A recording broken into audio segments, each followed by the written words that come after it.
Tuni railway స్టేషన్లో కాపు గర్జన కార్యకర్తలు ఆందోళనకు దిగారు. రత్నాచల్ ఎక్స్ప్రెస్ పై దాడి చేశారు. రత్నాచల్ ఇంజిన్ ధ్వంసం చేశారు. ఆందోళనకారుల దాడిలో 4 రైల్వే సిబ్బందికి గాయాలయ్యాయి. బోగీలపైన కాపు ఉద్యమకారులు రాళ్ల వర్షం కురిపించారు. ఈ హఠాత్ ఘటనతో ప్రయాణికులు భీతావహులయ్యారు. ప్రస్తుతం తుని రైల్వే స్టేషన్లో పరిస్థితి ఉద్రిక్తంగా ఉంది. ప్రతిపాడు జాతీయ రహదారిపైన భారీగా వాహనాలు నిలిచిపోయాయి.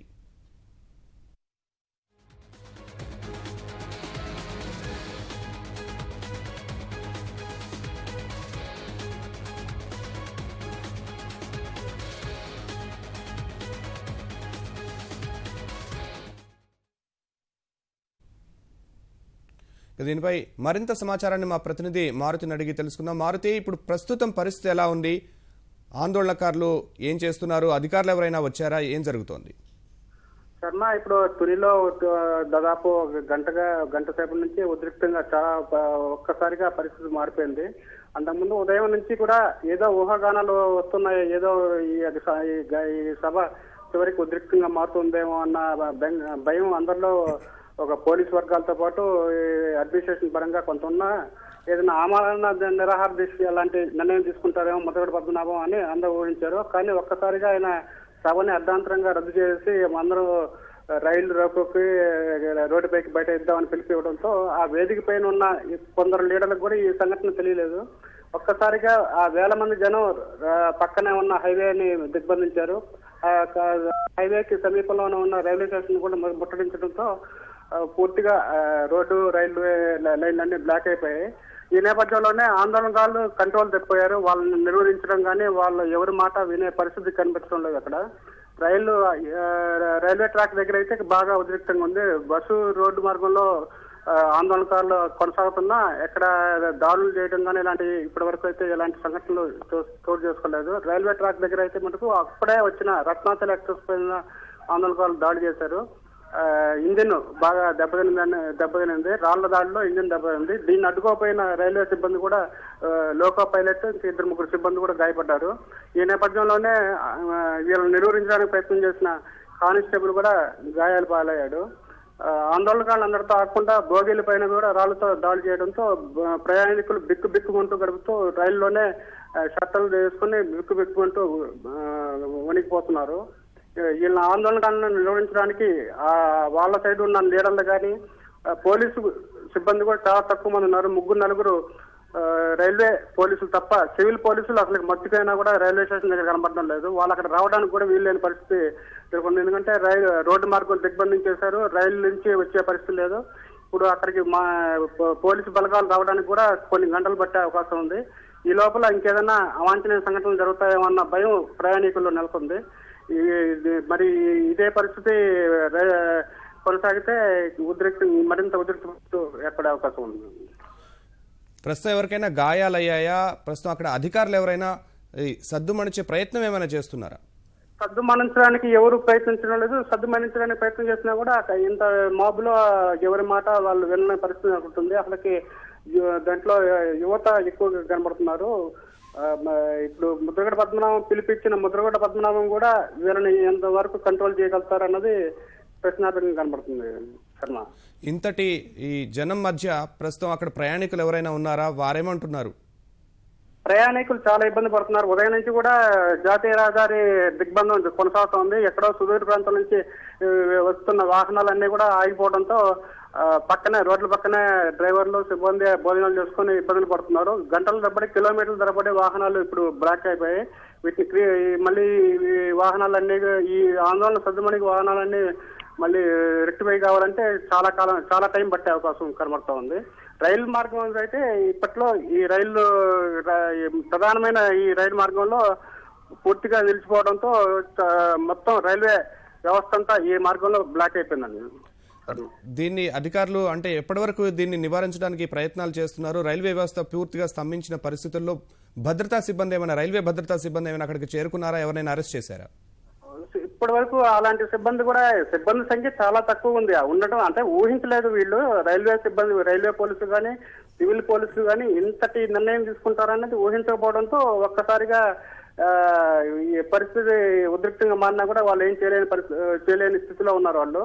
వాళ్ళు ఏంటంటే ఎంతవరకు కేవలం సభకి ఎంతవరకు రక్షణ ఇవ్వాలో దానికి తగ్గ సిబ్బంది మాత్రమే నిన్నటి నుంచి పర్యవేక్షిస్తున్నారు.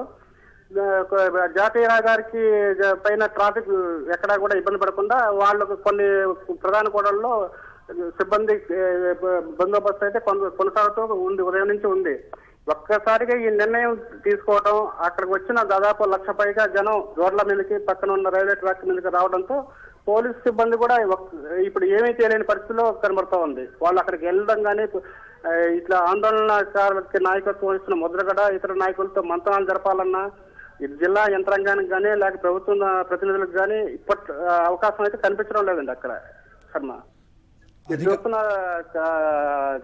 రైల్వే పరిస్థితి దగ్గర అయితే బాగా ఉద్రిక్తంగా ఉంది. ప్రయాణికులు బిక్కుమంటూ గడుపుతున్నారు. మారుతి, మనం చూస్తున్నాం దృశ్యాల్లో కూడా ఆందోళనకారులు రైళ్ల పైకెక్కి ఇంజిన్ పైకెక్కి పూర్తిగా ఆందోళన చేస్తూ ఉన్న పరిస్థితి కనిపిస్తోంది.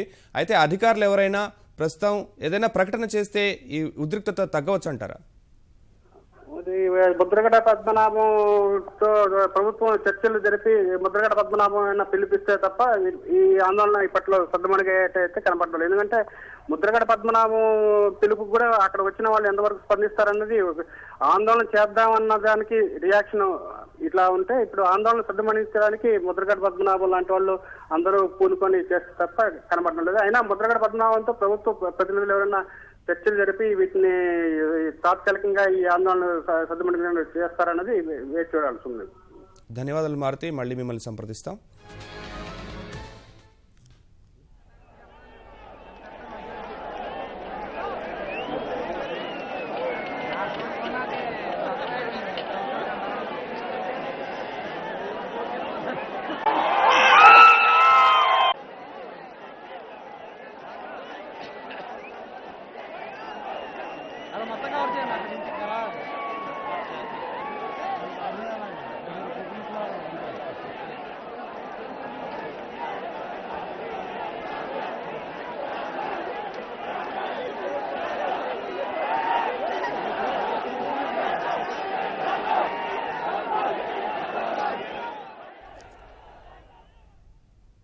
అంతకుముందు మాట్లాడిన కాపు ఉద్యమ నేత మాజీ మంత్రి ముద్రగడ పద్మనాభం కాపులను బీసీల్లో చేర్చే జీవో విడుదల చేసే వరకు ఉద్యమిస్తామన్నారు. జీవో వచ్చే వరకు రహదారుల మీద రైల్వే పట్టాలపైనే ఉండి ఉద్యమించాలని కాపు సామాజిక వర్గానికి పిలుపునిచ్చారు. ఎన్నికల్లో ఇచ్చిన హామీలను నెరవేర్చకుండా ముఖ్యమంత్రి చంద్రబాబు నాయుడు మోసం చేస్తున్నారని ఆరోపించారు. కాపులను బీసీల్లో చేర్చడంలో ప్రభుత్వం ఎందుకు జాప్యం చేస్తోందని ముద్రగడ పద్మనాభం ప్రశ్నించారు.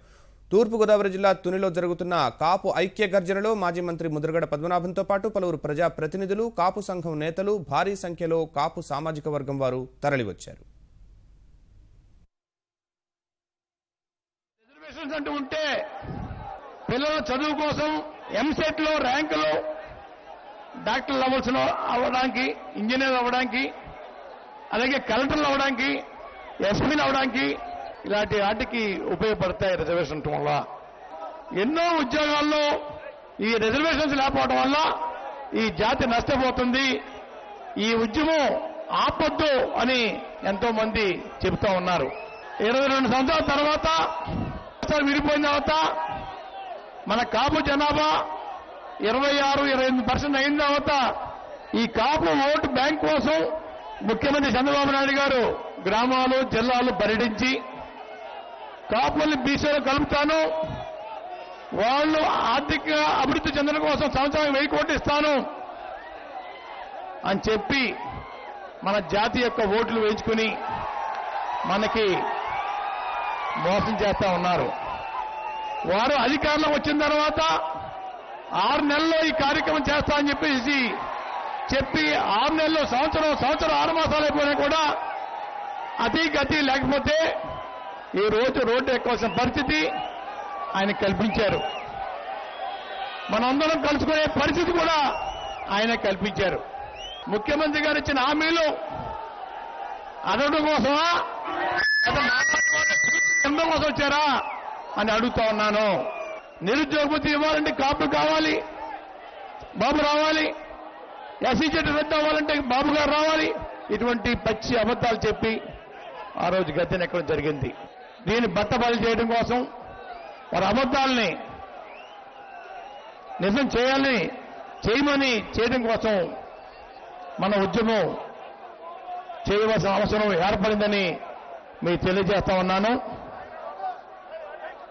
ఈ సమావేశం పెట్టుకుంటే స్కూల్ బస్సులు ఇవ్వద్దని, ఆర్టీసీ బస్సులు ఇవ్వద్దని, జాగాల కోసం అడిగితే కూడా జాగాలు కూడా ఇవ్వద్దని ఆదేశాలు, కరెంటు కూడా ఆఫీ చేసేసి నీళ్లు కూడా అందకుండా చేయడం కోసం ఎంతో కుట్ర పన్ని ఈ సమావేశాన్ని ఎట్టి పరిస్థితుల్లో జరగకూడదని చెప్పేసి ఆదేశాలతో ముఖ్యమంత్రి గారు పరిపాలన సాగిస్తా ఉన్నారు. మనం తేల్చుకోవడమా వద్దందామా? నేను నా కుటుంబం ముందే ఉంటాం ఉద్యమానికి. మీరు నాతో ప్రయాణం చేస్తారా?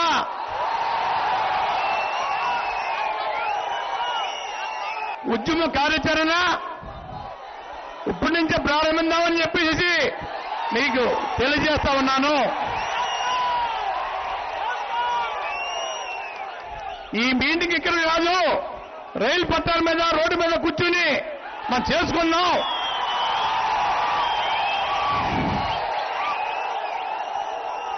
మనకి 2 జీవోలు ఇచ్చే వరకు కూడా పట్టాల వదులు కానీ రోడ్డు వదులు కానీ ఇంటికి వెళ్ళకూడదని చెప్పేసి మీ అందరికీ మనం చేస్తా ఉన్నాను. మీతో పాటు నా కుటుంబం కూడా ఇక్కడే ఉంటది. పిరికి వాళ్ళుగా ఇంటికి వెళ్ళిపోవడానికి వీల్లేదు. అటో ఇటో తేల్చుకోవడం కోసమే ఈ సమావేశం. వాళ్ళు పెట్టిన బాధలకి మనం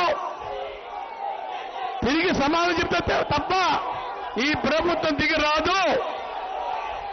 వీళ్ళంత వరకు ఆ రోడ్డు మీదకి, రైలు పట్టాల మీదకి రావాల్సిందిగా వారిని ప్రార్థిస్తా ఉన్నాను.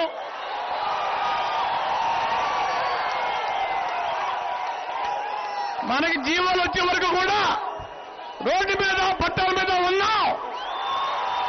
ఉన్నావా వద్దా చెప్పండి. 10 నెలలు